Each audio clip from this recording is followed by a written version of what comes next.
shocking death of a star. The whole world wants to know what happened, and every minute counts. Michael Jackson has died. Now, for the first time, go behind the crime scene tape. With computer-generated forensic graphics and true-to-life reenactments, follow the investigation as police race against time to solve the case. In this episode, the king of pop, Michael Jackson, mysteriously dead at age 50. He's not breathing, we're trying to pump him, but he's not responding to the CPR or anything. Go inside the frantic attempts to save Michael's life. Our firefighters found the doctor doing CPR. Mr. Jackson was in dire straits. Follow authorities as they zero in on the cause of death. There was massive amounts of prescription drugs. It was like a pharmacy. And meet the man police say is responsible. Dr. Conrad Murray. Who is this guy? Where did he come from? There's some things here that don't add up. Next, on Famous Crime Scene, Michael Jackson.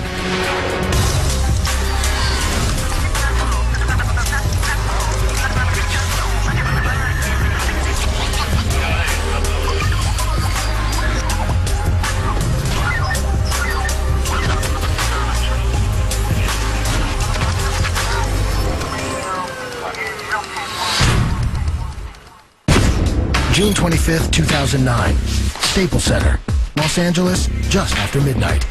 Michael Jackson finishes up a long rehearsal for his This Is It comeback shows, which kick off in less than 3 weeks. This is the final curtain call. Michael then returns to his rented mansion in the Holmby Hills section of LA. At about 1:30 a.m., he goes to bed.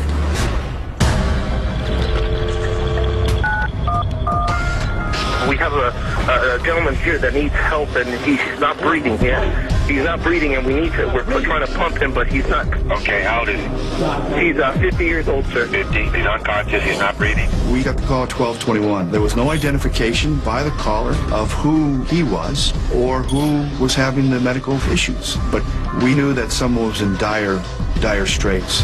Did anybody see him? Yes, we have a personal doctor here with him, sir. Oh, you have a doctor there? Yes, but he's not responding to the CPR or anything. All right. Do you have him? Is he on the floor? Where's he at right now? He's on the bed, sir. He's on the bed. Okay, let's get him on the floor. Okay, let's get him on the floor. CPR should be conducted on hard, firm surfaces, but there was a physician in the room that was doing CPR on the bed. A hard surface is critical for proper CPR, so the patient's heart can be compressed effectively between the breastbone and the spinal column. When Michael's given CPR in his bed, he's simply being pushed down into the mattress. The compressions can't squeeze his heart enough to pump blood to the brain and other organs. The biomechanics of CPR are very straightforward. How or why a physician might not know that I can't comment on. LAFD Rescue Ambulance 71 arrives at 100 North Carrollwood Drive. At 12:25, we were on scene. Firefighters were led in and then led to the room where the patient was located. Our firefighters found the doctor doing CPR. Turned out to be Michael Jackson. Doc, what do we have? Patient's unresponsive. These are experienced emergency providers. I think it became very apparent to our personnel that this individual was down probably for quite some time. The paramedics perform CPR and other life-saving measures in hopes of a miracle. EMTs on scene do uninterrupted chest compressions with supplemental oxygen. They administer drugs like adrenaline. They insert an endotracheal tube with 100% oxygen to provide rescue breathing. But unfortunately, a pulse is never restored. It's clear that Michael Jackson is dead. The reality is, after 20 minutes on scene with both basic and life support interventions ongoing and failure to return a pulse, it's pretty much a foregone conclusion that resuscitation is going to be unsuccessful. Although paramedics in this situation might normally pronounce a patient dead at the scene, Michael's personal physician insists on further treatment. The doctor said, take him to the hospital. What apparently he was doing was saying, he didn't die on my watch. By getting him to the hospital, let somebody else pronounce him dead. Meanwhile, the scene outside Michael's mansion begins to attract attention. Onlookers realize something is amiss. When I arrived about 12:40, the ambulance was inside the gates. There was a fire truck that was parked out on the street. I was doing video and I could see the call screen and it said 50-year-old male not breathing. At a certain point, I could see the paramedics exiting the house with a stretcher. I moved closer to the gate. It was a difficult shot to get, but I could see that it was Michael. I was driving my tour. All of a sudden, I heard a reverse signal. I could see the paparazzi running towards the ambulance, and it was chaos. Right or left? Right or left? Paramedics continue to work on Michael as they transport him to Ronald Reagan UCLA Medical Center. With the paparazzi now trailing them, paramedics first turn west on a winding 1-mile stretch of Sunset. Then Hillgard, LeConte, and 2 more quick turns to reach the ER loading zone. The 2.7-mile trip takes 8 minutes.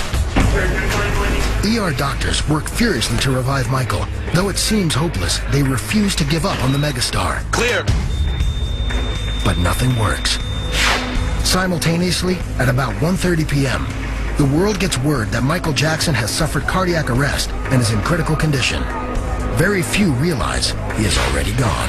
The first report that came in was from TMZ that said that Michael Jackson had suffered a cardiac arrest. Everyone was in shock. Michael Jackson suffered cardiac arrest and is now in a coma, literally struggling for his life.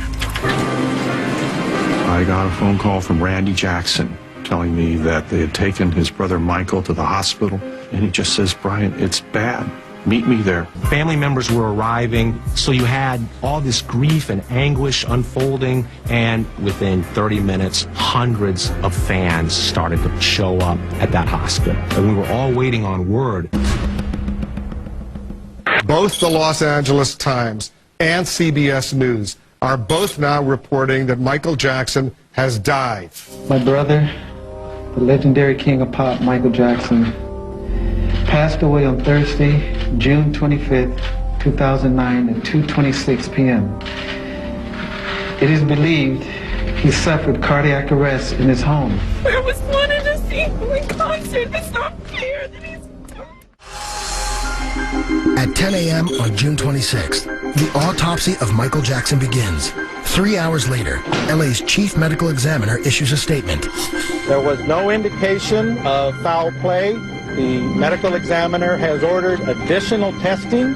Those tests will take approximately 4 to 6 additional weeks. With all signs pointing to a prescription drug overdose, the focus remains on Michael's private physician, Dr. Conrad Murray, who is still missing. The reason why they were unable to find Dr. Murray is plain and simple. Murray was already contacting lawyers to represent him and to plan his strategy. The following day, Murray and his lawyer agree to meet privately with detectives to give his statement. He laid out everything that had happened, not just that day, but in the 6 weeks leading up to Michael Jackson's death. He said that Michael Jackson had told him that he regularly used propofol and needed it to fall asleep.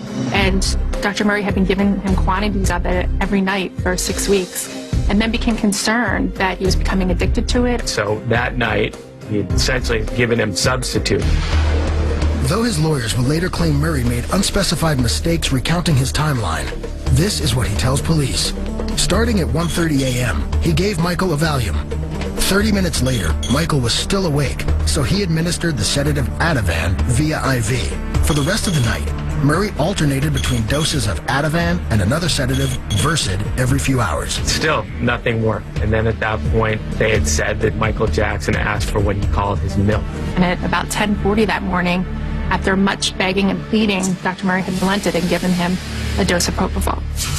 Murray says he gave 25 milligrams diluted with lidocaine. It went straight into Michael's IV, and finally, he fell asleep. Murray explains that he continued to monitor Michael for roughly 10 minutes before heading to the bathroom, and that he was out of the room for 2 minutes maximum. You do not leave a patient who's on propofol. If something goes wrong with their heart or their breathing or whatever, you're there. To go to the bathroom for a few minutes is just mind-boggling. But evidence suggests the doctor was out of the room far longer than 2 minutes.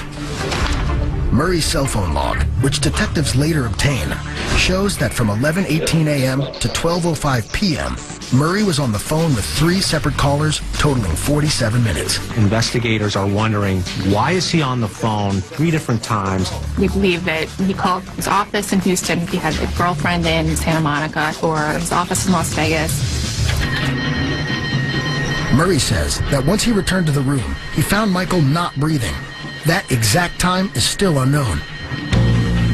He then immediately started CPR and administered 2 milligrams of the anti-overdose medicine Annexate.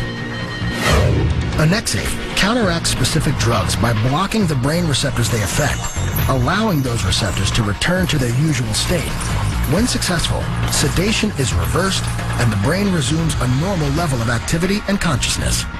Unfortunately, the drug didn't work on Michael. Murray's lawyers said that only after doing 25 to 30 minutes of CPR did the doctor run to get assistance. Somebody call security! Call security! Once staff members arrived, 911 was finally called. He's not breathing. Other than the time that the paramedics came, who knows what was going on in that bedroom. There's some things here that don't add up. This argument was that nothing was given to Michael that would have killed him. He didn't do anything wrong. Coming up, investigators nail down the cause of death. And later, police dig up some dirt on Dr. This is it. Here I stand. I'm the light of the world. I feel grand.